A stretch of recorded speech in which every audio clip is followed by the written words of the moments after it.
வணக்கம். தலைப்புச் செய்திகள் வாசிப்பது வெங்கட். பாஜகவின் எந்த சதித்திட்டங்களும் தமிழகத்தில் ஈடுபடாது. அதிமுக மாவட்ட பொறுப்பாளர்கள் விழிப்புணர்வுடன் இருக்க வேண்டும். பழனிசாமி அறிவுறுத்தல். ககன்யான் திட்டத்தில் ஆளில்லா விண்கலன் மார்ச் மாதத்துக்குள் ஏவப்படும். இஸ்ரோ தலைவர் நாராயணன் தகவல். மத்திய அரசுக்கு அழுத்தம் கொடுக்க முதல்வருக்கு அன்புமணி கோரிக்கை.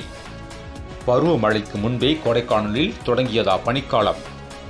தாவிகா மகளிரணி, இளைஞரணி, மாணவரணி, தொண்டரணி நிர்வாகிகளை நியமித்தார் விஜய். அனில் அம்பானியின் ரூபாய் 3000 கோடிக்கு அதிகமான சொத்துக்கள் முடக்கம். திருப்பத்தூர் மாவட்டம் ஜவ்வாது மலையில் 5000 ஆண்டுகளுக்கு முந்தைய புதிய கற்கால கருவிகள் கண்டெடுப்பு. நான் கோட்டையில் கொடியேற்றுவதை விஜய் ஒரு நாள் பார்க்கத்தான் போகிறார். சீமான் அதீத நம்பிக்கை. மாமல்லபுரத்தில் ரூபாய் 90.50 கோடியில் புதிய பேருந்து நிலைய பணிகள் தீவிரம். உலக சாம்பியனான இந்திய மகளிர் அணியினரை நவம்பர் 5 சந்திக்கிறார் பிரதமர் மோடி. திமுகவினரை குறிவைத்து அடிக்கும் பாஜக.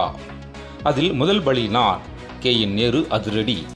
மேலும் விரிவான செய்திகளுக்கு அரசியல் ராஜ்யம் மின் இதழை படியுங்கள். நன்றி, வணக்கம்.